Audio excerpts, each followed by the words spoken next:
Alright guys, thanks for coming to check out my channel. Today I'm going to show you how to convert a sink, an existing sink, into a farmhouse sink. It's not as easy as you think. You are not skilled enough to do this. I'm joking. Anybody could do this with a little bit of practice, but make sure you have enough confidence in your ability to be able to cut the granite. If you don't, just call a granite guy. He'll come over and cut it and go on from there. Disclaimer, hiring a professional is recommended. First things first, you want to go ahead and cut out the silicone. Before you go ahead and try to release the sink from the counter by tapping it with some shims or anything, be sure that the clips underneath have been removed, because there are clips underneath the granite that's attached to the granite that hold your sink onto the granite. Next step is you're gonna go ahead and mark your lines. Make sure you got everything lined up accordingly. Double check the measurements on your sink, and if the measurements on the sink look good and you are confident in your abilities to take the right measurements, transfer those measurements to the area you want to cut. Use a tape measure, use a straight edge for you to have a perfectly straight line, and then confirm those measurements with your sink again. Once you confirm the measurements, you go ahead and cut the granite, or your granite guy will cut the granite.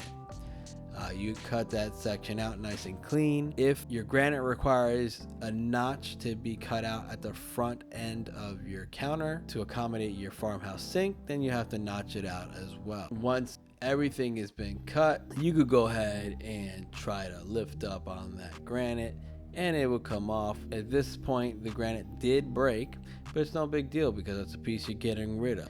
As you can see, the granite looks beautiful. Look how nice that cut looks. Nice and straight all around. There is going to be a little notch that they're going to have to make, which I don't show it in this video. After you do that, you go ahead and cut the front of the cabinet. Double check your measurements on that as well. Your cabinet will have some false drawer fronts. With the false drawer fronts, don't get rid of those because you're going to need them to fill a gap, and you'll see later in this video. What you do with those drawer fronts, once the sink is in, you go ahead and measure the size you need to fill in the gap that's going to be left over. In this image, you see the gaps on each side of the farmhouse sink, and that's where your drawer fronts are going to go. You're going to go ahead and cut it to size and adhere it to the front. Sometimes they have clips, sometimes they don't. So whatever your situation is, just attach it to the cabinet. This is how it looks without it being caulked, with no drawer front or a faucet or drain. This is the final product. You got the faucet in there, you got the drain in there, you got the drawer fronts in there, which are just small pieces in there on each side. Everything's nicely caulked and ready to go. By the way, as you can see, there are some caps covering the two extra holes. Your options are that, or you could get a plate. If you get a plate, be sure that you could do some type of extension, because of the fact is the thickness of the granite, the thickness of the sink, and the thickness of the plate doesn't allow you to attach the sink to the actual top. Hope you guys enjoyed this video. Stay tuned for more videos. Like and subscribe. Thank you. See you on the next one.